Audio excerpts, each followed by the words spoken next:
Bien, buenas tardes, amados hermanos. Bienvenidos a este espacio de Abramos la Palabra de la Iglesia Bíblica Reformada. Jesús es el Cristo.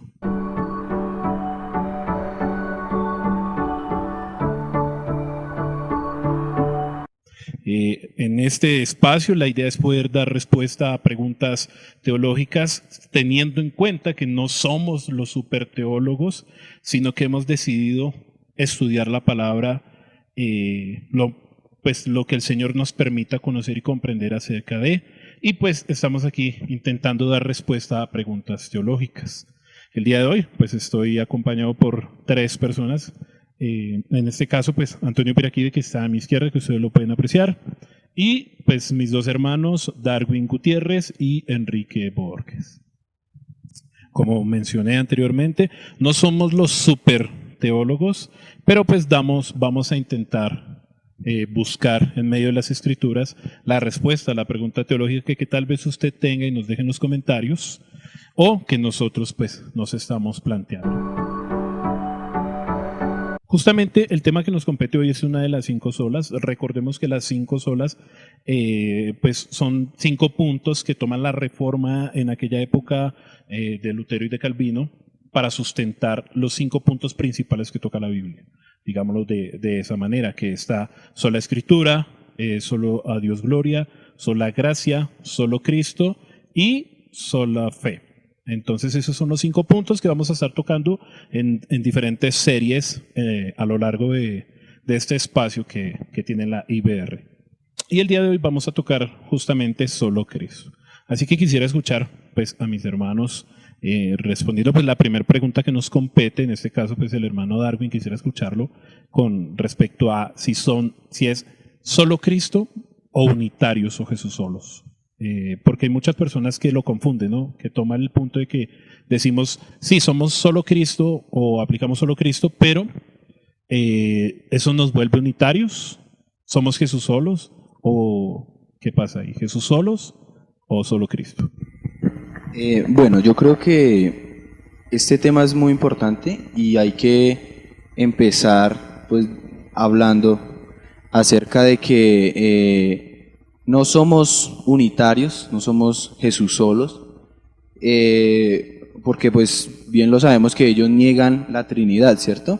Pero cuando hablamos nosotros de solo Cristo, nos estamos refiriendo a que Cristo es suficiente, a la suficiencia de nuestro Señor y Salvador, y no solo eso, sino que cuando decimos solo Cristo es porque la Biblia en sí, en su generalidad, solo tiene como enfoque presentarnos a la persona de Jesucristo, pero sin negar o sin olvidar las otras 2 personas de Dios, ¿no? Que es el Padre y el Espíritu.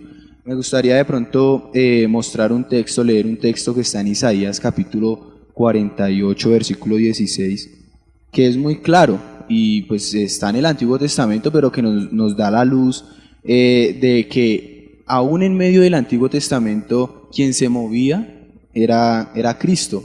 Y esa misma persona que está hablando nos muestra en este texto la Trinidad. Dice Isaías capítulo 48, versículo 16, dice: acercaos a mí, oíd esto, desde el principio no hablé en secreto, desde que eso se hizo allí estaba yo, y ahora me envió Jehová el Señor y su Espíritu. Entonces vemos ahí las 3 personas reflejadas, que es la Trinidad, y el que está hablando claramente es Cristo. Está diciendo: acercaos a mí, oíd esto, desde el principio no hable en secreto, desde que eso se hizo allí estaba yo, Cristo, desde el principio. Él es como nos habla el Evangelio de Juan en el capítulo 1, versículo 1, en el principio era el Verbo, y sigue diciendo. Dice que ahora me envió Jehová el Señor, que asumimos que es el Padre y su Espíritu, el Espíritu Santo. Entonces yo creo que no somos unitarios, nos referimos a solo Cristo porque creemos que Él es suficiente. Ok, el hermano Antonio, ¿qué aporta sobre el tema? Bueno, claro, yo pienso que hay que definir, o sea, hay que hacer una separación del solo Cristo, ¿sí?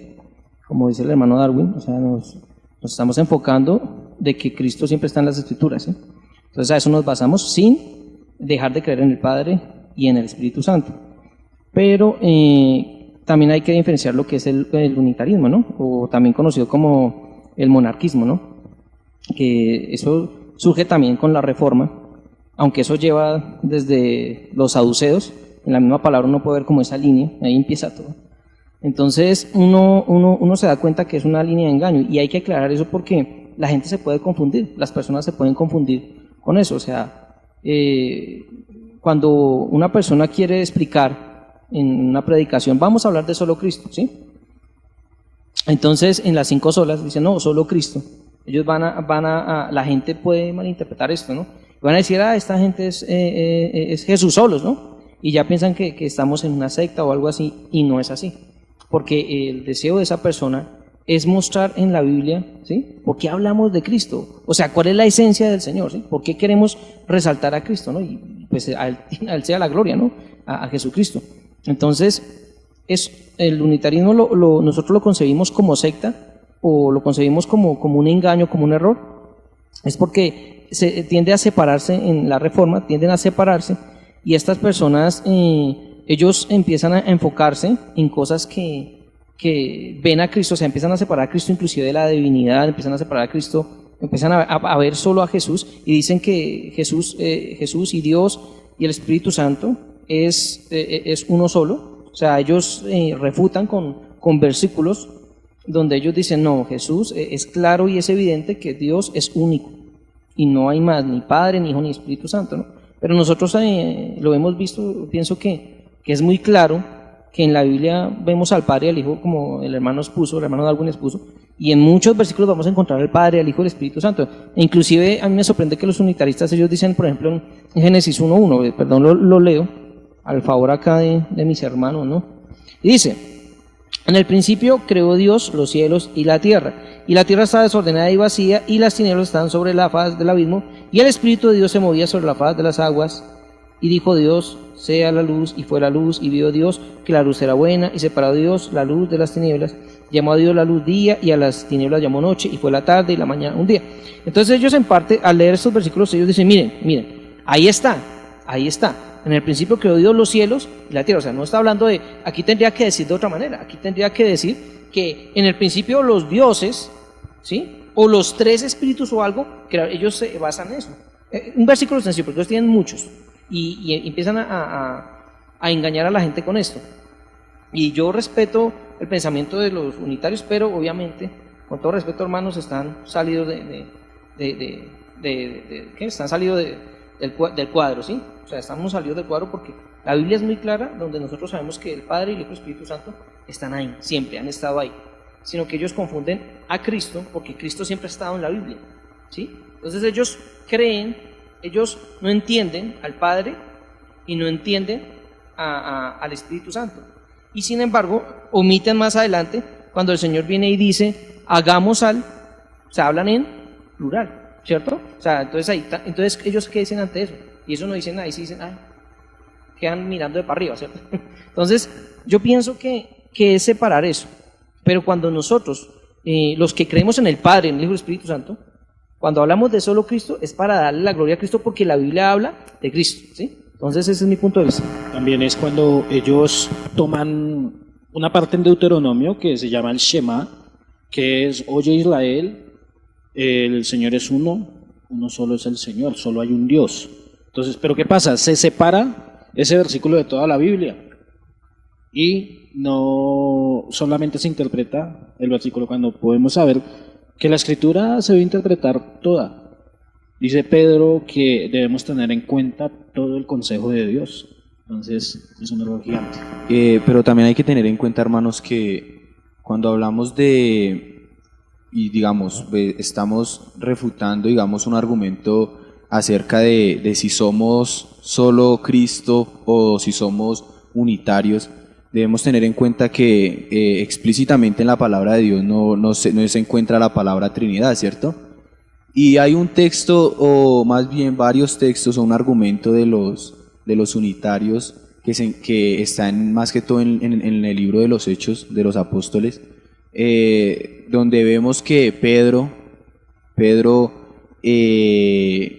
habla acerca y bautiza en el nombre de Jesús. Jesús, primeramente en el Evangelio de Mateo 28, es un texto que todos lo conocemos. Jesús dice claramente que debemos salir y hacer discípulos y que los debemos bautizar en el nombre del Padre, del Hijo y del Espíritu Santo, pero que les enseñemos todas las cosas. Y Pedro en Hechos lo que hace es que bautiza en el nombre de Jesús. Entonces es un argumento de los unitarios diciendo que debemos bautizar o que ahí se nos muestra que es solo Jesús. Entonces también debemos entender el contexto, ¿no? Primero porque Pedro le estaba predicando a judíos y ellos ya habían reconocido al Padre y ya habían reconocido al Espíritu. Pero Pedro les muestra en la transición del antiguo pacto al nuevo pacto, les muestra que Jesús era el Mesías, que Jesús era el Cristo. Entonces hay que entender primero ese contexto cultural, histórico. Entonces yo creo que ese es un argumento que en última se queda muy flojo, muy débil. Digamos, hermanos, algo que también hay que entender de los unitarios. Ellos promueven mucho ese concepto de que como la Biblia ha sido traducida y ha sido la traducción de la siguiente, la traducción de la traducción, entonces dicen, no, la Biblia tiene error. Ellos no creen en la veracidad de la palabra, ¿no? Ellos creen que la Biblia tiene errores por todos lados. Y ellos, en base a eso, ellos, de hecho, de ahí metidos en ese cuento es donde surge eso. Ah, no, Jesús es solo. Entonces, pienso que nosotros debemos creer, la palabra, aquí está, independientemente. Claro, hay de pronto cambios, vamos a ver cosas que sí, pero la palabra no, la palabra es fiel y eso es algo que debe tener todo cristiano. Bien, justamente tocando el tema de la Trinidad, muchas personas hacen ese análisis, ¿no? De que no aparece explícitamente la palabra Trinidad en la Biblia, entonces no existe. Y haciendo acordación a lo que decía Darwin, hay un texto en el Evangelio de Juan, justamente en el capítulo 14, versículo 16, más exactamente, que dice: y yo rogaré al Padre y os dará otro consolador para que esté con vosotros para siempre. Entonces vemos que ahí está Cristo hablando, diciéndole a sus discípulos que va a hablar con el Padre para que envíe al Espíritu Santo. Entonces, de una u otra manera, Cristo aquí nos está mostrando justamente a la Trinidad, ¿cierto? Entonces, viene siendo como ese trabajo. Ahora, tocando el punto de la Trinidad, y tal vez de pronto los corches, quisiera saber cuál es la labor, o digamos, cómo es la manera en que obra la Trinidad, ¿sí? Obviamente sabemos que pues es un solo Dios y que todos son iguales, pero ¿hay alguno que sea mayor, uno que es menor? ¿O cómo funciona, cómo trabaja la Trinidad? Darwin. Debemos entender que, como su merced lo dijo, son tres personas y es algo, pues primero es algo muy complicado porque digamos que ha sido uno de los grandes misterios lo que es la Trinidad, ¿no? Y que mucha gente de pronto está confundida y que es algo que realmente solo da el Espíritu Santo, ¿no? Como ese entendimiento. Pero como para, digamos, responder la pregunta, debemos entender que los tres son tres personas distintas, pero al mismo tiempo son una, y que todos tienen el mismo valor en sustancia, en deidad, en divinidad. No es que sean tres dioses, es un solo Dios, pero lo que su merced decía en cuanto a la pregunta de que si uno es mayor que el otro, no, realmente no es que uno sea mayor que el otro. Lo que pasa es que hay una jerarquía. El Padre, digamos que, más bien, el Hijo se somete al Padre junto con el Espíritu Santo. Y en contexto acerca de la palabra de Dios, todos en cuanto a la redención, al plan de redención o al trabajo de redención para el mundo en salvación, pues es de la siguiente manera: pues el Padre envía al Hijo y después el Espíritu Santo es el que nos lleva a conocer al Hijo. Entonces yo creo que todos participan en el proceso de la redención, en este plan maravilloso, pero siempre hay una jerarquía. El Espíritu es el que nos lleva a adorar al Padre por medio de Cristo. Entonces, no es que sea uno mayor, sino que hay una jerarquía y cada quien tiene su rol, su trabajo, pero los tres son uno en sustancia, ¿no? Sí, mira, un ejemplo es Efesios. Efesios capítulo 1, desde el versículo 3 al 14, nos muestra y nos dice que Dios nos ha elegido. El Padre nos ha elegido. Ese fue como digamos, una de sus funciones. Es que no sé cómo decirlo acá para que no suene como algo mecánico. Sino que el Padre nos eligió y el Hijo nos redimió por su sangre. Y el Espíritu Santo es el que nos sella. Si nosotros dijésemos solo Cristo y Cristo es es solo Cristo, como dicen los unitarios, solo Cristo, estaríamos negando este libro totalmente. En Juan capítulo 14, que Hernán antes lo tocaba, él también dice que el Espíritu Santo nos guiará a toda verdad. Y de hecho iba a tocar ese versículo que tú dijiste que yo rogaré al Padre y Él os dará otro consolador, que es el Espíritu Santo, el Espíritu de verdad. También en otra parte Él dice, me voy, o sea, nunca yo no os dejaré a ustedes solos. También dice, yo estaré con vosotros aún hasta el fin del mundo. O sea, Cristo es la única persona que coge y habla en primera, en segunda y en tercera persona. ¿Sí? Porque Él también dice, el Padre es en mí y yo en el Padre. Está Cristo obviamente refiriéndose a las tres personas de la Trinidad, que es no tres dioses, sino, yo lo vería como tres personalidades, no sé, no, tal vez no personalidades, pero sí es un Dios que actúa de tres maneras diferentes. De hecho, en el capítulo 14, vienen los discípulos haciéndole preguntas. Jesús enseña y como que él provoca la pregunta, él dice, yo me voy. Y los fariseos, los demás no saben a dónde voy a ir. Ustedes no saben a dónde yo voy, pero ustedes saben cuál es el camino. Y entonces él le pregunta, pero si nosotros sabemos a dónde va, si no sabemos a dónde va, mucho menos conocemos el camino. ¿Y qué es lo que dice Jesús? Yo soy el camino, la verdad y la vida. Nadie va al Padre sino por mí. Entonces, ¿qué pasa? Tendríamos que remontarnos también al Génesis. El hombre pierde su posición de, digamos, una posición, por así decirlo, como divina, algo así.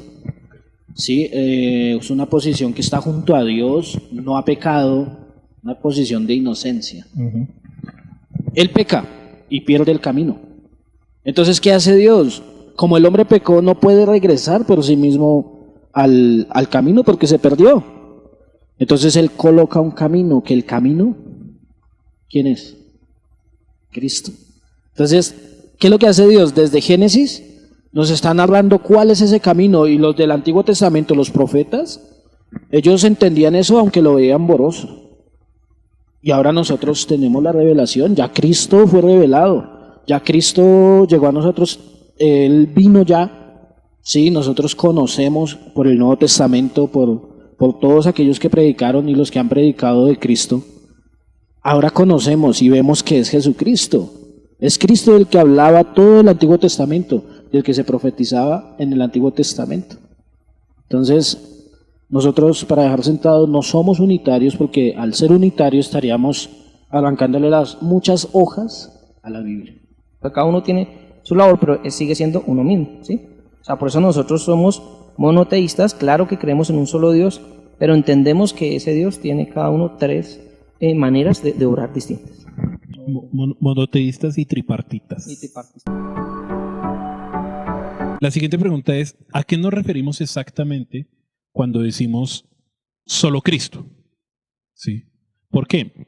Porque pues hoy en día vemos mucha teología que se está levantando con respecto a que la Biblia habla acerca del hombre, o que solamente hablan del Espíritu Santo. Entonces, ¿a qué nos referimos con solo Cristo? Porque el tomar solo Cristo, digámoslo como una figura pues digamos, más relevante en medio de la palabra, ¿sí? Porque no, pues como dicen hoy en día, porque no se predica, o las personas que tenemos un pensamiento reformado, porque no predicamos acerca del Espíritu Santo, como muchas iglesias lo hacen, sino que nos enfocamos principalmente en la figura de Jesucristo.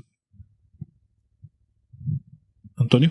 Bueno, yo pienso que, bueno, lo que tú dices es cierto, o sea, hoy en día en la actualidad pues uno está viendo ya, uno ve muchos pastores enfocados en esto, o sea, en que ellos predican de Cristo, lo hacen, pero nosotros no podemos negar que, digamos más acá, nosotros estamos aquí en esta zona de Ciudad Bolívar, en muchas iglesias ya ese no es el fundamento.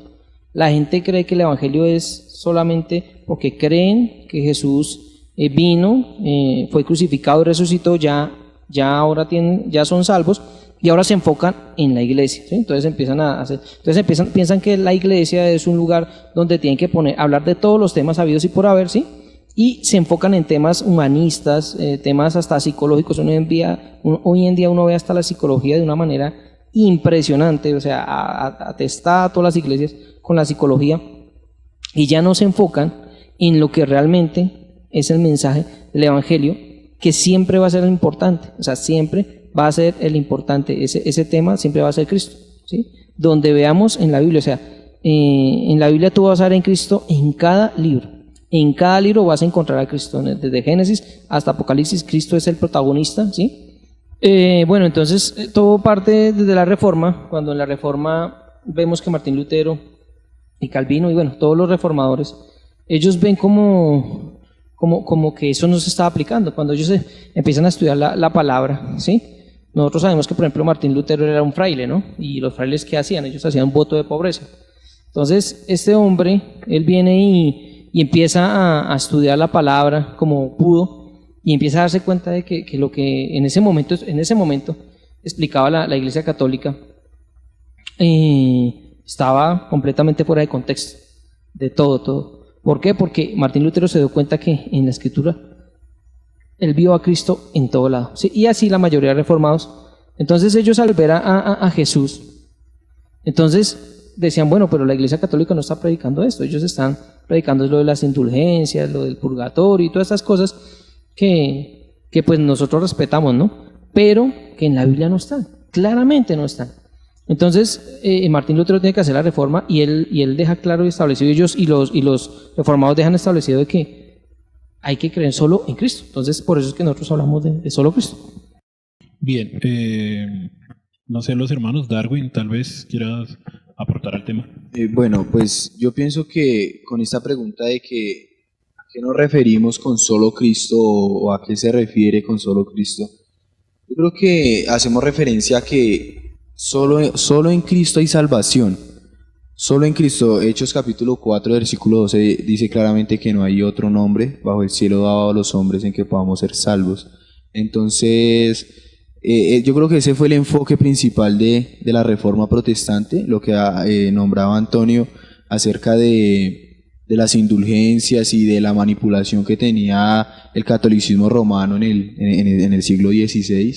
Entonces, yo creo que esa fue la lucha de los reformadores, inicialmente con Martín Lutero, acerca de que solo por gracia, solo a través de Cristo, solo a través de la obra de Cristo. Y pues que realmente cuando hablamos de que ¿por qué solo Cristo?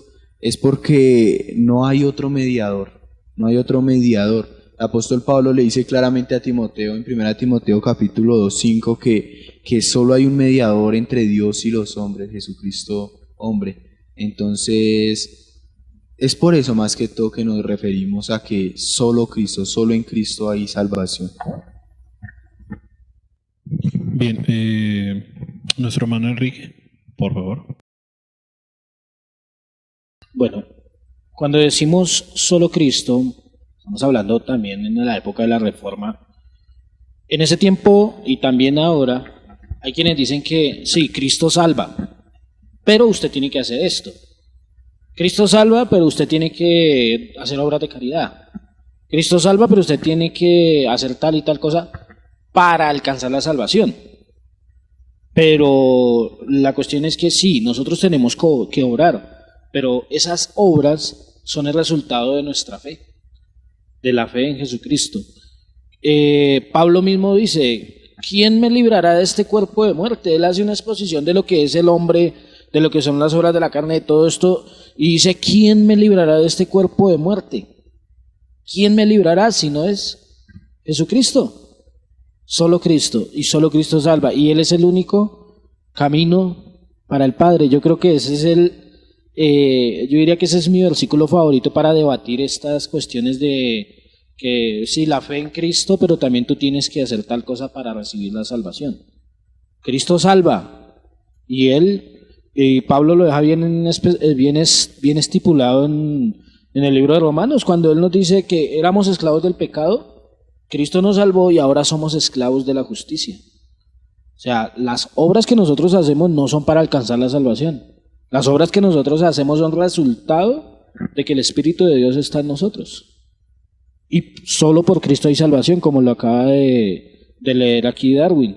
Solo en Cristo hay salvación, porque no hay ningún hombre dado debajo del cielo a ningún otro hombre en cual podamos ser salvos. Ok, ustedes tocan algo muy interesante y es con respecto a que el único camino de salvación viene siendo Cristo. Y creo que tal vez los voy a meter en la vaca loca con esa pregunta, pero teniendo en cuenta el hecho de que Cristo es la salvación, sí, la salvación, ¿se pierde o no se pierde? De pronto muchas personas todavía tocan el tema de que la salvación es posible perderla. Y yo creo que fue algo que, precisamente eso fue lo que lucharon los reformadores, lo que ellos discutieron contra la iglesia, contra el catolicismo romano, porque pues ellos estaban vendiendo indulgencias y estaban poniéndole un precio a la salvación, ¿no? Pero entonces, eso de lo que nos habla Efesios capítulo 2, de que solo es por gracia, solo la salvación es por la sola gracia, entonces si es por gracia, entonces no puede ser por obras. Y si yo puedo hablar de que yo pierdo la salvación, pero ¿por qué pecado la puedo perder primero? O sea, ¿no es suficiente el sacrificio de Cristo? Ahora, eso es un tema complicado, ¿no? Porque mucha gente dice, o sea, que eso me da libertad para pecar, y no es que, yo creo que Lucho lo dijo muy claro, nosotros ahora somos esclavos pero de la justicia, y alguien que, yo creo que un problema en la iglesia actual es que sabemos que que Cristo es el Salvador, pero no tomamos a Cristo como Señor, y ese Señor es nuestro dueño, ese Señor es a quien le rendimos cuentas. Entonces, si Cristo es nuestro Señor, entonces ya no es que tengamos libertad para pecar, sino que ahora tenemos libertad en justicia, tenemos libertad para no pecar, más bien. Yo creo que eso, en mi concepto, la salvación es imposible perderla, porque para mí es suficiente el sacrificio de Cristo. Ahora que sí me tengo que examinar y que Dios me preserva para salvación, sí, pero no depende de mí. Yo creo que la obra salvadora es absolutamente de Dios. Ok, Enrique. Podemos ver un ejemplo en la Escritura. Pablo nos dice que la obra que él comenzó, la buena obra que él comenzó, él la terminará. Y vayamos al Génesis. ¿Cómo comenzó Génesis? ¿Cómo comenzó Dios a crear? Dice que creó los cielos, la tierra. ¿Y cómo estaba la tierra? Estaba desordenada, estaba vacía, estaba en tinieblas. Y él no la dejó ahí así nomás, sino que él dijo, sea la luz. Y fue la luz. ¿Y qué pasa? Ahí se acabó el primer día. Él no lo creó todo de una vez, sino que día tras día él fue completando su obra, su creación, hasta que en el séptimo día, el sexto día, él vio todo y dijo que era bueno en gran manera. Dios ha elegido, Efesios nos dice que Él nos eligió, nos ha elegido. Pablo también nos explica en Romanos que si Él es el que justifica, ¿quién nos acusará? porque la salvación es de Dios. Si yo dijera, yo pierdo la salvación por X pecado, o sea, yo todos los días peco, por un pensamiento, por una mala mirada, por algo, un pecado así sea pequeño. Lo que pasa es que el hombre ve que este pecado pequeño no es igual a robar a cualquier cosa, pero Dios lo ve igual. Si no, no hubiera sacado al hombre por comerse una fruta, ¿cierto? Ok, claro. Entonces, si la salvación es por gracia, ¿cuál obra me aleja de Dios? ¿Cuál obra hace que yo pierda la salvación? Y precisamente, Lucho, qué pena lo interrumpo, Romanos lo habla claramente, ¿no? Dice que quién nos separará del amor de Dios que es en Cristo Jesús, ni tribulación, ni escasez, ni hambre, ni persecución, nada nos podrá separar del amor de Dios en Cristo Jesús. Entonces yo creo que eso es un ejemplo claro. Y que Él va a perfeccionar, Él va a poner su espíritu en nosotros. Si nosotros tenemos el espíritu de Dios, pues vamos a servir a la justicia.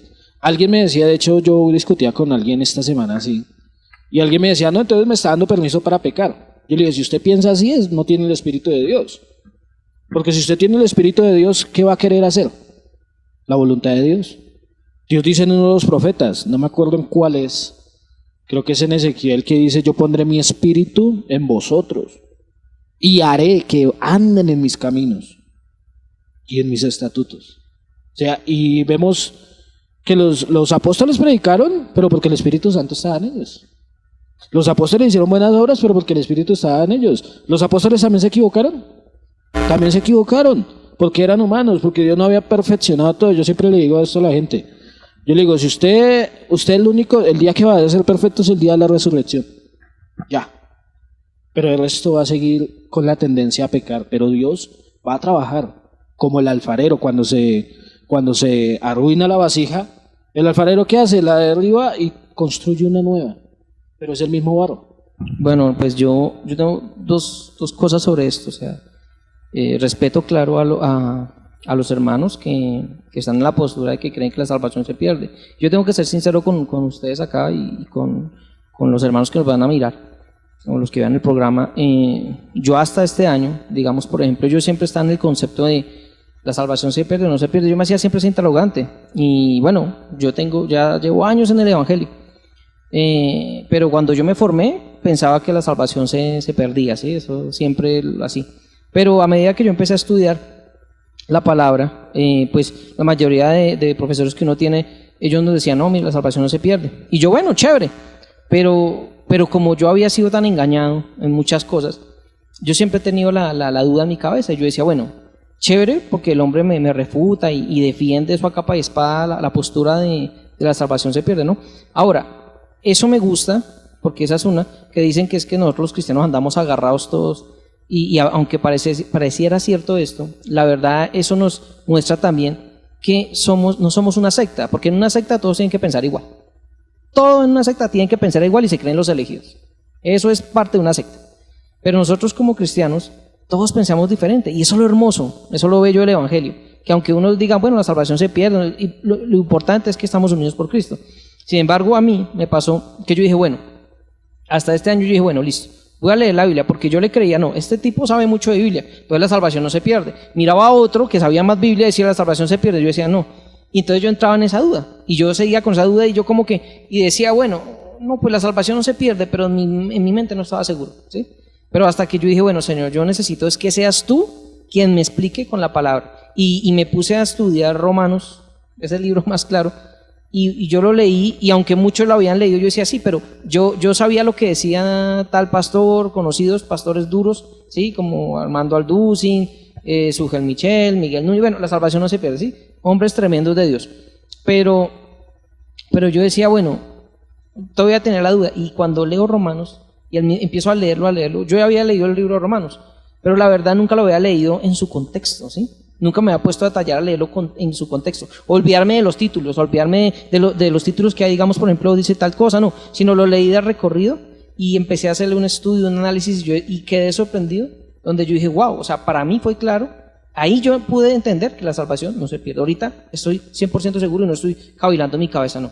Ya no. Así se pare el más predicador y me diga, no, porque en Romanos lo pude entender. Entonces yo pienso que eso me gustaría que mis hermanos lo hicieran, no por esto, porque yo pienso que va a haber diferencias, siempre van a haber diferencias, pero no porque yo lo diga o porque el otro maestro lo diga, tiene la razón, no, sino que bueno que Dios a usted le ha dejado la Biblia y usted es responsable, hermanos, todo hermano es responsable de coger la palabra y leerla y estudiarla, y usted saque sus propias conclusiones.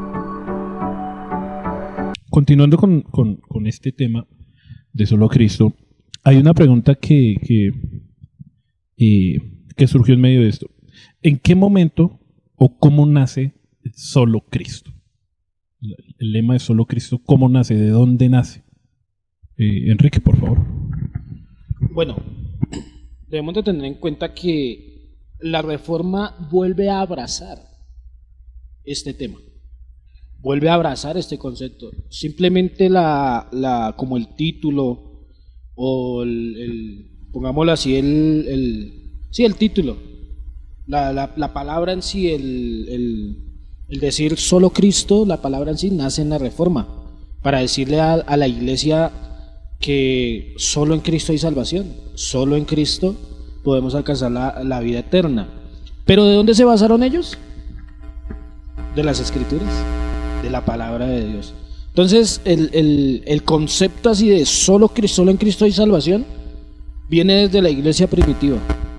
Y si usted quiere ir más allá, usted ve en Efesios, que a mí me gusta mucho ese texto, que en él se propuso reunir todas las cosas en Cristo, las visibles y las invisibles, y que Él es el que nos da la redención. Por medio de Él es que la redención. Entonces y que cuando dice que ya lo había pensado desde antes de la fundación del mundo. Entonces este concepto en la mente de Dios va mucho más atrás que el mismo tiempo, pero el concepto en práctica, la iglesia primitiva y en la Reforma se vuelve a abrazar esta doctrina. Darwin, por favor, si nos puedes aportar. ¿Cómo nace este tema, ¿no? El de solo Cristo? Lo que dice nuestro hermano Luis. Desde el principio la Biblia solo ha tenido un propósito, ¿no?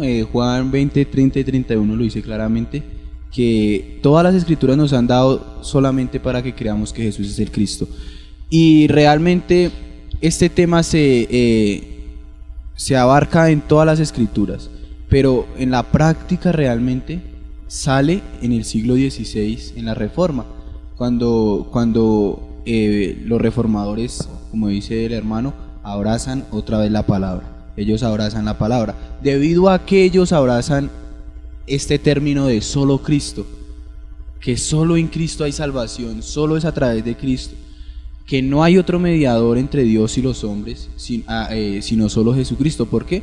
Porque recordemos que a ellos el catolicismo romano había abrazado como la adoración a imágenes, como que María es la corredentora, María es la intercesora también juntamente con Cristo, y es algo que niega absolutamente primero la obra de Cristo, niega el trabajo o la obra perfecta de redención en Cristo Jesús. Entonces este término nace en la iglesia primitiva, nace en la Biblia, pero los reformadores la abrazan debido a que el catolicismo romano estaba enseñando cosas ajenas a las escrituras.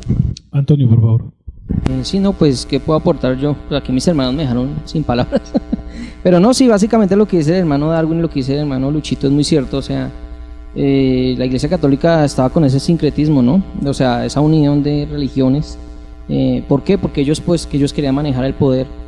Ellos ven que el cristianismo crece de una manera desaforada y ellos dicen no, ya no podemos. Entonces aparece Constantino y dice tenemos que ingeniárnosla. Entonces él dice que se vuelve cristiano, ¿no? Entre comillas, pero él hace eso para engañar. O sea, eso es ver ahí el engaño y ya ahora los que eran perseguidos ahora perseguían, ¿no? Ahora son cristianos todos.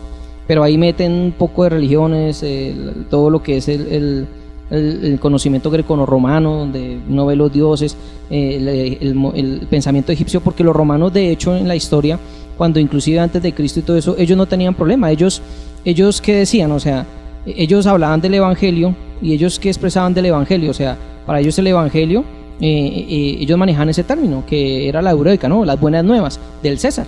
O sea, eso lo manejaban así. Entonces, ¿qué sucede? Esto en Roma, ¿ellos qué hacían? Ellos cogían, conquistaban una nación, pero le decían, tranquilos, miren, ustedes simplemente sométanse a nosotros, pues ustedes pueden practicar la religión que ustedes quieran, ¿sí? Entonces, eso es lo que hace el catolicismo otra vez nuevamente, ya cuando el cristianismo empieza a florecer. Y que siempre, o sea, siempre debemos aclarar algo, que la iglesia siempre estuvo ahí presente, siempre estuvo presente, porque la palabra dice claramente que el cielo y la tierra pasarán, pero mis palabras no pasarán. O sea, siempre existió un remanente, sino que en la Reforma es donde como que el Señor permite y utiliza a estos hombres de Dios. ¿Para qué? Para que obviamente la iglesia empezara como a solidificar ya esas cosas, ¿no? Porque el Señor no va a compartir su gloria con nadie. Entonces pienso que de ahí sale eso, y se enfocan obviamente, como ahorita Lucho lo dijo, en el versículo más conocido, o uno de los más conocidos, que usted lo va a ver en la calle, en el bus, se sube alguien a predicar el evangelio, o cualquier evangelista va a decir, yo soy el camino, la verdad y la vida, nadie viene al Padre si no es por mí. Y Jesús lo dijo muy claro, no dijo, viene al lado viene, la salvación viene con Pedrito, mi hijo, usted también va a ser, no, o sea, no cogió ni a Pedro, ni a mamá, venga para acá, también va a venir, porque también ella no, sino dijo, yo soy el camino, la verdad y la vida, nadie viene al Padre si no es por mí. Entonces pienso que está claro ahí. Menos mal se quedó sin palabras. No, y es lo que dice Apocalipsis los ancianos cuando Juan ve y preguntan quién es digno de tomar el sello y de tomar el rollito y desatar sus sellos. Y dice que ni el cielo, ni la tierra, ni debajo de la tierra se halló alguien digno, y Juan lloraba por eso. Pero uno de los ancianos le dice, el Cordero que ha vencido, él es digno. Él es el único digno de tomar el rollo y desatar sus sellos. Es el único que merece gloria, honra o no. Es el único. En ese orden de ideas, hermanos, y poniéndolo desde ese punto de vista, podríamos y afirmamos obviamente que la salvación solamente viene por Cristo, ¿cierto? Y que viene solamente por fe. O sea, no hay absolutamente ninguna obra que nosotros podamos hacer para ser salvos, ¿cierto? Entonces, digamos, los reformadores entraron en este proceso de querer reformar la Iglesia católica, o ellos querían que hubieran un desligue de su pensamiento y de la Iglesia católica, o cuál era el fundamento para que ellos empezaran a hacer este tipo de cosas, Lutero con las 95 tesis. ¿Cuál era el fundamento para que ellos tomaran esa decisión? ¿Hacer una separación de la iglesia o cuál era la principal fundamento? Antonio. Bueno, pues de lo que yo sé, cuando en 1517, ya estamos cumpliendo, ¿qué? Ya vamos a cumplir 503 años, 3 años ya, vamos a cumplir 503 años ya. La reforma de que llega Martín Lutero en la iglesia de Gutenberg y ¡pum! Pone ahí las 95 tesis, diciéndole al papa de esa época, que por ende era un hombre muy, tristemente tenemos que decirlo, pero la historia lo corrobora, de que él era un hombre muy corrupto, una persona tremendamente dañada por el deseo de tener más cosas, y él permite todas estas cosas. Entonces obviamente Martín Lutero, como les dije anteriormente, él era un fraile, y él venía con ese voto de pobreza, voto de pobreza. Y muy seguramente mientras que él estudiaba la palabra, él se encuentra con esos versículos donde claramente él ve a Cristo y dice, ¿qué está pasando? O sea, es Cristo el que salva. O sea, ¿cómo así que yo tengo que ir a dar plata? ¿Cómo así que yo tengo que hacer eso? ¿Cómo así que ahora los que mueren también? O sea, un enredo de cosas. Todo era para tener contento al parroquiano y engañar a la gente, pero no. Entonces él dice, no, qué pena, y viene, y pues sabemos que él había sido abogado, entonces el hombre era un buen defensor, y coge y ¡pum! Pone esas 95 tesis como diciendo, bueno, vamos a poner las vainas claras, ¿sí? Nosotros vamos a poner las claras y vamos a volver al Cristo. O sea, el deseo, yo pienso, desde mi punto de vista, lo que sé, el deseo de él, porque él se enfrentó con esta gente. Él no dijo, cogió y me dijo, voy a hacer el rancho aparte, hasta luego, mijitos, me voy, yo voy a hacer mi iglesia. No, Él simplemente lo que quería era que estas personas entendieran, todo, inclusive entre esas el Papa, entra a la fiesta también, que todos se arrepintieran y que toda la Iglesia católica se volviera realmente a Cristo. Ese era el deseo inicial de Martín Lutero, pero pues tristemente como a ellos no les gustó ni nada de eso, pues obviamente ahí esas desligaciones se desligan y surge. De hecho, ellos los católicos dicen que nosotros, los protestantes, los cristianos, venimos, somos los hermanos, ¿no? Separados, nos llaman así. Y bueno, yo la verdad siempre he dicho, pero ellos estaban buscando era la iglesia, pero si uno mira la iglesia primitiva no andaba con ese cuento. Uno claramente ve la iglesia primitiva y uno se da cuenta de que la iglesia primitiva no practicaban estas cosas, no, sino solo veíamos a Pablo y Pablo solo predicaba a Cristo y Cristo ¿qué? Crucificado, ¿sí, no? Entonces ese era, yo desde ahí pienso que el deseo era ganar a ese momento a la Iglesia Católica y que ellos se arrepintieran, pero no lo quisieron hacer.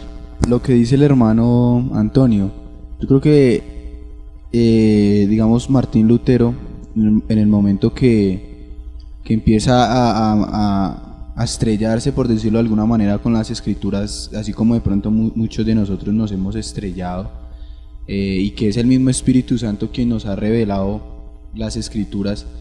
Yo pienso que él no quería ser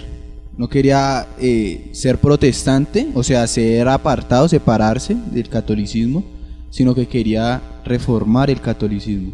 Quería, como decía el hermano Antonio, desechar todas esas doctrinas erradas y herejes y volver a la palabra de Dios, que por cierto la palabra de Dios en esos tiempos ni siquiera se abría, ni siquiera el Papa la leía. Entonces yo creo que por todo eso era que, y por el dominio que tenía el imperio, el catolicismo y todo este tema acerca del purgatorio y de que la salvación y que hay que hacer buenas obras y el hecho de alcanzar riquezas, que realmente digamos en general es prácticamente lo que estamos viendo hoy en día.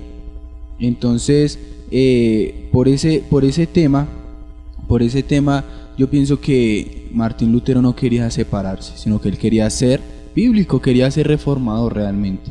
Y ahí es donde pues realmente vemos que nace la reforma protestante, porque no por el hecho de que Martín Lutero fuera un teólogo y fuera estudioso y eso el imperio iba a cambiar su metodología, ¿no? Sino que ni el catolicismo iba a cambiar lo que ellos habían formado durante la historia, ni Martín Lutero, después de estrellarse con las escrituras y de ver la revelación del Espíritu Santo en las escrituras, él tampoco iba a cambiar su pensamiento. Entonces, ¿qué puede suceder ahí? Un choque. Entonces se separan, pero digamos que el objetivo principal no era ese. De hecho, el término protestante no significa separar, sino protestar contra algo que la autoridad está haciendo y lo está haciendo mal. O hay quienes están bien, la autoridad está bien y protestan contra lo que se está haciendo bien. Pero en este caso la autoridad sí estaba mal. Estaba desfasada totalmente de la escritura y lo que hace Martín Lutero es protestar.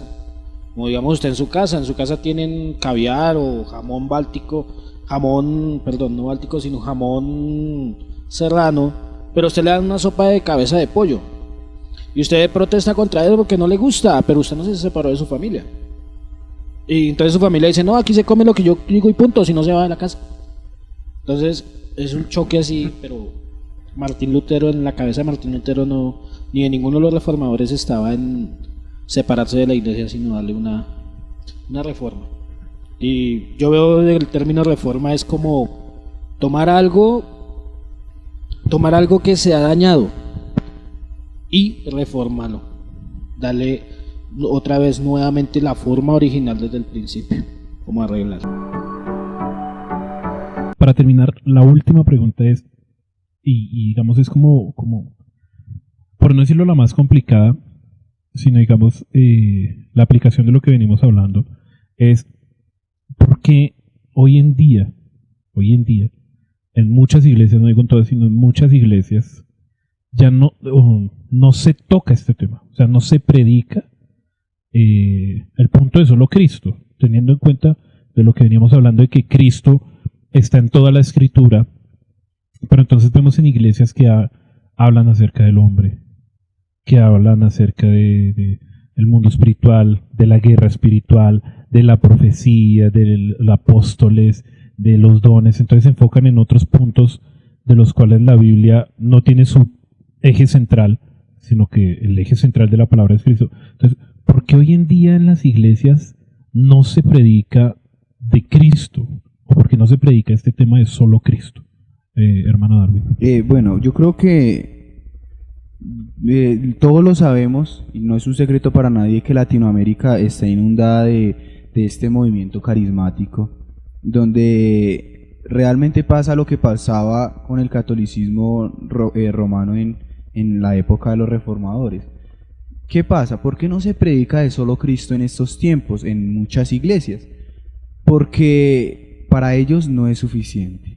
Entonces, ¿qué necesitamos? Necesitamos nuevas revelaciones de nuevos profetas, necesitamos nuevos apóstoles, necesitamos nuevos movimientos del Espíritu Santo, y entonces no entendemos que Cristo es suficiente, que Él lo dijo, consumado es. Entonces, cuando yo no creo que Cristo es suficiente, entonces voy a empezar a buscar otras cosas, ¿cierto? Ahora, ¿qué va detrás de todo esto?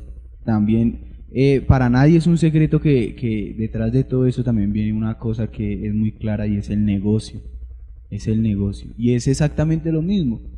A las personas hoy en muchas iglesias que de este movimiento carismático y en muchas pentecostales, que ahora yo no quiero acá hablar de ninguna denominación, no es el objetivo de este programa hablar de ninguna denominación en particular, pero yo creo que hay que denunciar eso también, y este espacio también puede servir para eso. Entonces,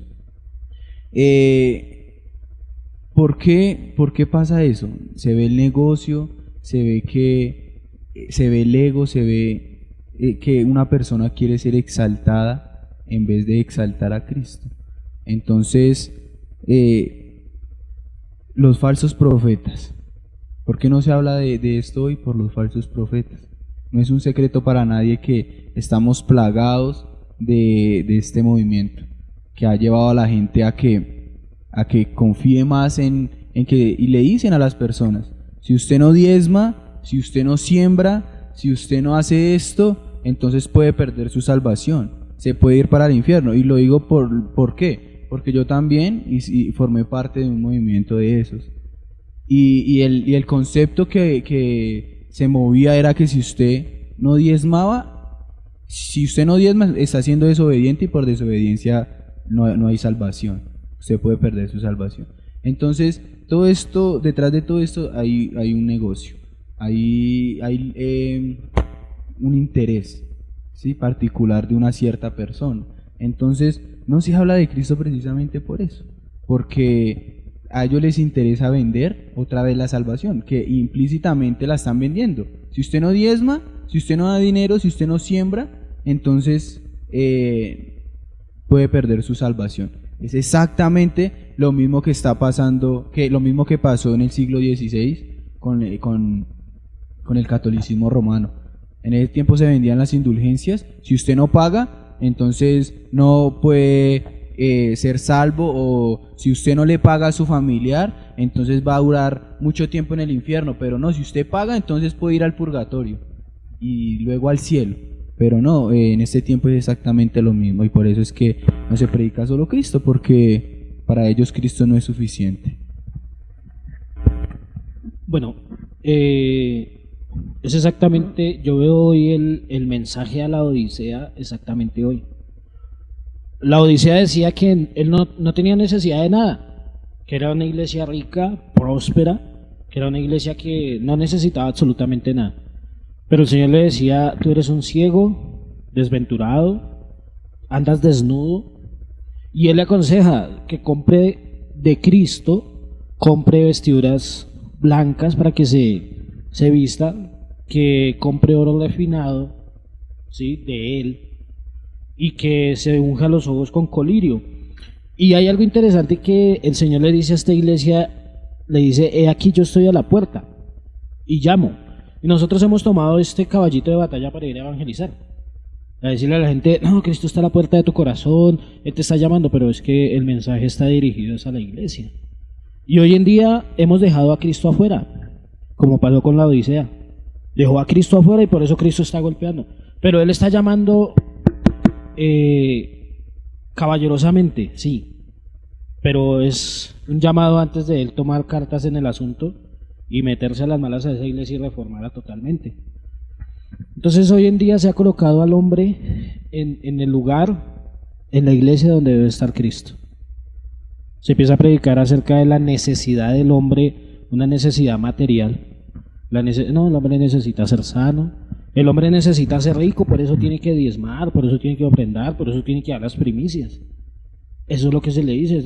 Si tú ofrendas, si tú diezmas, si tú das primicias, pues vas a ser próspero. Entonces, ¿qué va a pensar la gente? Yo voy a ir a la iglesia con ese concepto, no voy a ir a adorar a Cristo o a conocerlo a Él o a oír su palabra, sino con el dinero para la siembra y me van a dar más dinero a mí, como si fuera una pirámide. Entonces, hoy en día se predica lo que no es esencial. Y cuando tú predicas a Cristo, va a pasar como con Martín Lutero en la Reforma. Te van a sacar de la iglesia. El mismo Señor decía, no lo sorprenda porque hasta de la sinagoga los van a sacar. Por mi causa, no por causa de predicar el diezmo, no por causa de predicar, no sé, Facebook, redes sociales o las drogas, no. Sino por causa de predicar a Jesucristo. Inclusive la misma familia. Lo iba a rechazar, lo van a rechazar a uno por predicar. Y yo soy testigo de eso. Mi familia le he predicado acerca de lo que es realmente el evangelio y a uno lo ven como un bicho raro. A uno lo tildan y bueno, a uno lo tratan porque es el hijo, porque yo soy hijo de ellos, porque yo soy el hermano de ellos, pero a ellos no les gusta escuchar acerca de que el hombre es pecador y que Cristo pagó por los pecados, porque no les gusta. Y así vemos a la iglesia hoy en día. Entonces la cuestión es que la iglesia está predicando esto porque la gente tiene comezón de oír. O sea, la predicación de hoy en día es muy antropocéntrica, muy centrada hacia el hombre, y ese es el error, ¿no? Ese es el error, que lo único que está haciendo es atraer gente carnal a las congregaciones.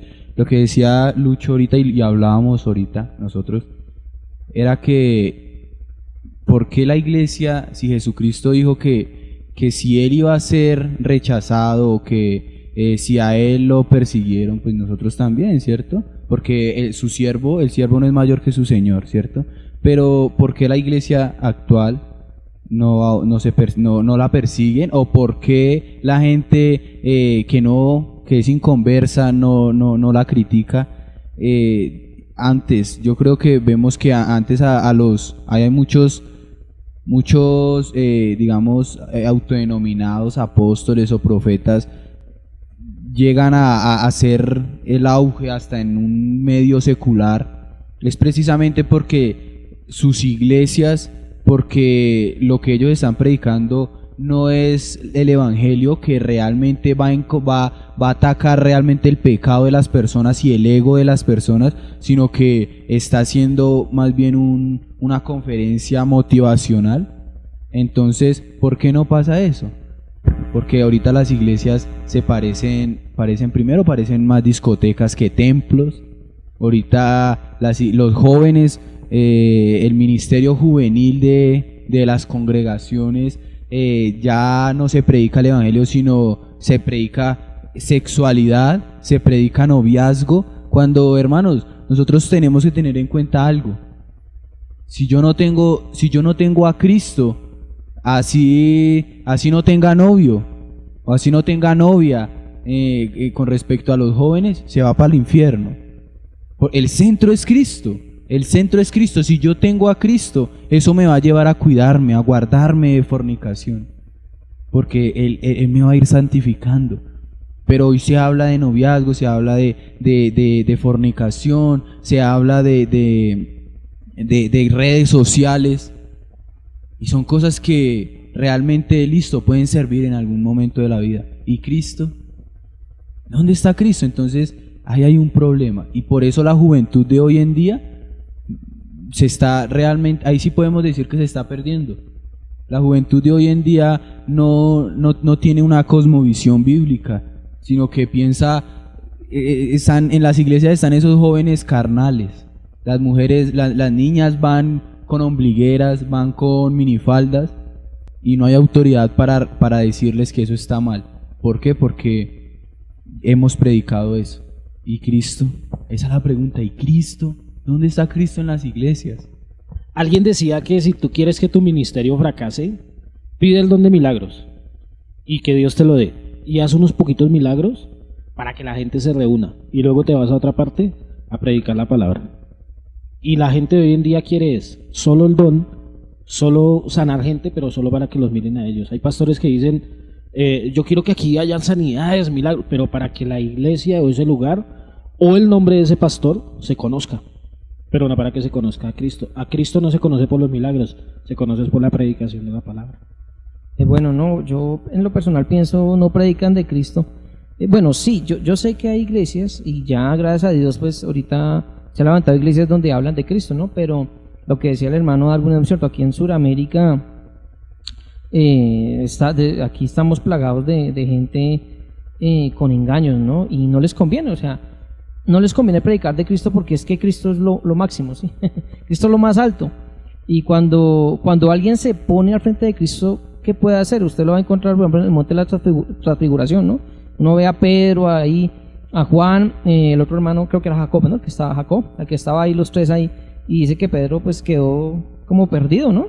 Y Jesús deja ver un momento ahí su gloria, o sea, él era hombre, pero deja mostrar ahí su gloria, y este hombre queda perdido, ¿sí?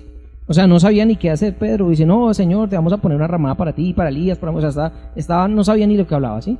Es claramente evidente en ese texto eso. O cuando en el Sinaí viene Dios, su presencia y todo el mundo queda ahí y la gente prefería, no, Moisés hágale su merced, nosotros no, ¿sí? Entonces, eso es Cristo. Cuando en una iglesia se habla de Cristo, se habla de su gloria. Cuando se habla de Cristo, se habla de su santidad.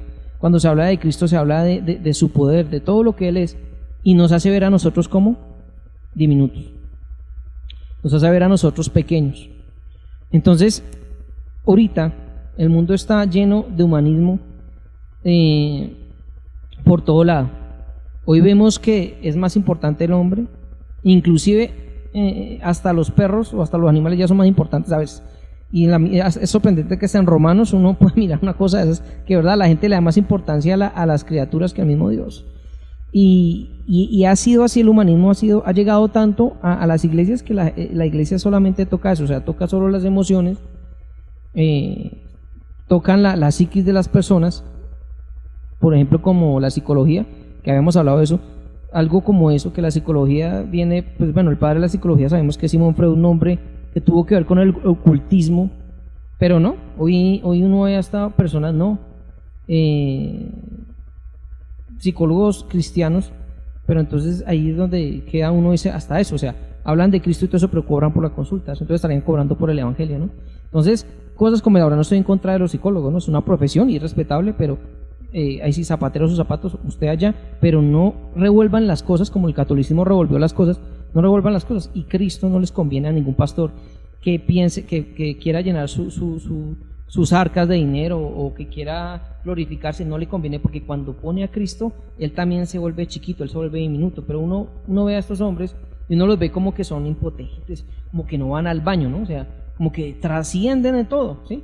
Y eso es una gran mentira, porque ellos van al baño, les da soltura, ¿sí? Se enferman, ¿sí? Entonces, son seres humanos y todos somos seres humanos, pero cuando hablamos de Cristo, nos tenemos que encontrar con una realidad, y es que no somos nada. Ante Él no vamos a hacer nada, y lo único que nos queda es solo arrepentirnos. Pero lo hermoso de esto, lo hermoso del Evangelio, es que en ese proceso vamos, es muy progresivo y vamos creciendo. Entonces, pero la gente no lo entiende, y lo que dice el hermano Lucho, lo que dice el hermano Alvin es cierto, o sea, tú vas hoy y le predicas a Cristo a las personas como, inclusive, lo más triste, o sea, hay iglesias cristianas, yo quiero tocar dos iglesias cristianas, una que son iglesias cristianas que entre comillas conocen de Dios, pero no les habla estos temas, y no, a ellos le da más importancia a los extras de la película que al protagonista, ¿sí? Entonces no, que el don de lenguas y el don de lenguas y esto y el don de lenguas, y es una mala interpretación partiendo de ahí. ¿sí? No, que es que hay que llevar aceite a todo lado, una mala interpretación de la palabra, ¿sí? Del contexto histórico del texto, o sea, tantas cosas que uno ve porque no se enfocan en ver a Cristo en las Escrituras. Y como no queremos ver a Cristo en las Escrituras, entonces, ¿qué estamos buscando? Entonces nos quedamos con los extras, ¿sí? Nos quedamos con los extras. Y eso no para nada. Ahora, ahorita en la actualidad también hay iglesias que, aunque son centradas, pero miren, por ejemplo, como la iglesia de Efeso, escribe al ángel de la iglesia en Efeso, o sea, aclarando que el ángel es un pastor, ¿no? No, era un ángel, no. El que tiene las 7 estrellas a su diestra, el que anda en medio de los 7 candeleros de oro, dice esto: yo conozco tus obras y tu arduo trabajo y paciencia, y que no puedes soportar a los malos, y has probado a los que dicen ser apóstoles y no lo son, y los has hallado mentirosos. Y has sufrido y has tenido paciencia y has trabajado arduamente por amor de mi nombre, y no has desmayado. Pero tengo contra ti que has dejado mi primer amor. Recuerda, por tanto, de dónde has caído, y arrepiéntete, y haz las primeras obras, pues si no, vendré pronto a ti y quitaré tu candelero de su lugar, y si no te hubieras arrepentido, bueno, o sea, pienso que el Evangelio es muy claro, y este texto es muy claro, y habla de esto, o sea, a veces uno ve también ya iglesias enfocadas solo a darle duro a los apóstoles, darle duro a las falsas doctrinas, pero se olvidan y sin querer a veces afectan al cuerpo de Cristo, porque mucha gente sale afectada y no quieren saber más del Evangelio. Y la invitación también a esas iglesias que de pronto nos están escuchando, y nosotros también, que Dios nos guarde, es que no nos podemos olvidar del primer amor, no nos podemos olvidar de Cristo, porque eso es todo. Por eso la gente no le gusta, y de hecho las iglesias a veces se desenfocan también y le dan a otros temas, y se desenfocan otra vez y no predican ¿de quién? De Cristo, que es lo que deberíamos estar predicando. Bueno, hermanos, para terminar, en una ocasión le preguntaron a un teólogo que qué pasaría si el diablo dominara una ciudad.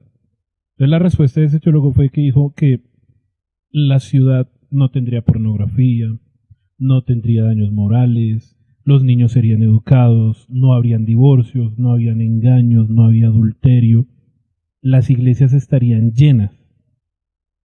Pero lo único es que no se predicaría Cristo, se predicaría todo menos Cristo. Eso pasaría si el diablo dominara una ciudad. ¿Por qué? Porque justamente cuando uno predica a Cristo, uno se da cuenta que es una piedra de tropiezo y que la gente siempre le va a hacer el feo a uno. Justamente por eso Cristo dijo: bienaventurados vosotros cuando os persigan por mi causa. Sí, como hicieron con los profetas antes que ustedes, los persiguieron, así mismo también van a hacer. Entonces creo que todos estamos de acuerdo en que cuando predicamos el verdadero evangelio y cuando predicamos a solo Cristo, vamos a tener esa persecución, nos van a decir Jesús solos, y nos van a decir una serie de cosas con respecto a eso por estar predicando solamente a Cristo. Pero creo que es cosas que tenemos que pasar. Una última cosa es que, digamos, la iglesia de hoy parece que sufriera de rechazo, ¿no?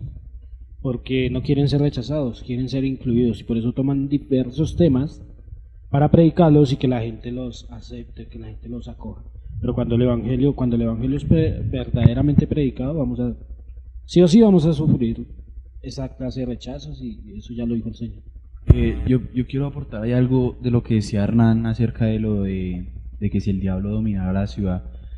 Claro, y es que a Satanás él no se preocupa porque las iglesias estén repletas de personas, siempre y cuando no se predique de Cristo.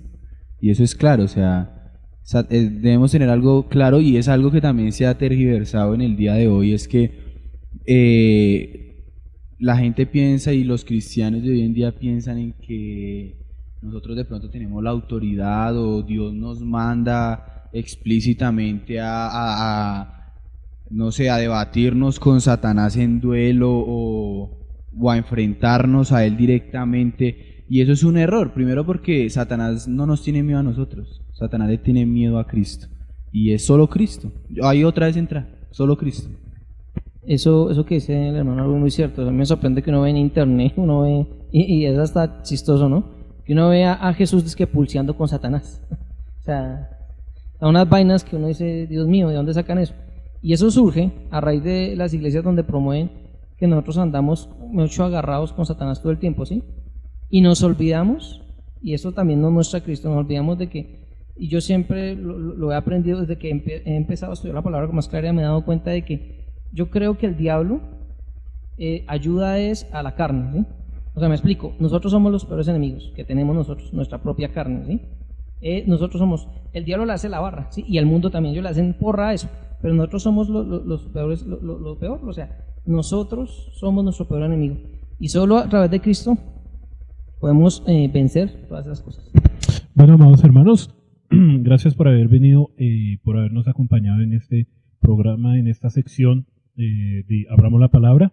Nos veremos prontamente con otro tema de interés. Hermanos, les recomendamos suscribirse, darle like, compartir el mensaje de la sana doctrina, leer la palabra, seguirnos en nuestras redes sociales que las encuentran en la parte de abajo. También pueden escuchar Abramos la Palabra en Spotify y en Anchor. Entonces los links los pueden encontrar aquí abajo y pues les recomendamos que los miércoles tenemos servicio online a través de la página de Facebook y pues los domingos, si quiere asistir a nuestro servicio, con el mayor gusto en la página de Facebook puede contactarnos para mayor información. No siendo más, hermanos, muchísimas gracias por haber venido y pues que el Señor les bendiga. Gracias a todos, que Dios los bendiga. Saludos, hermanos.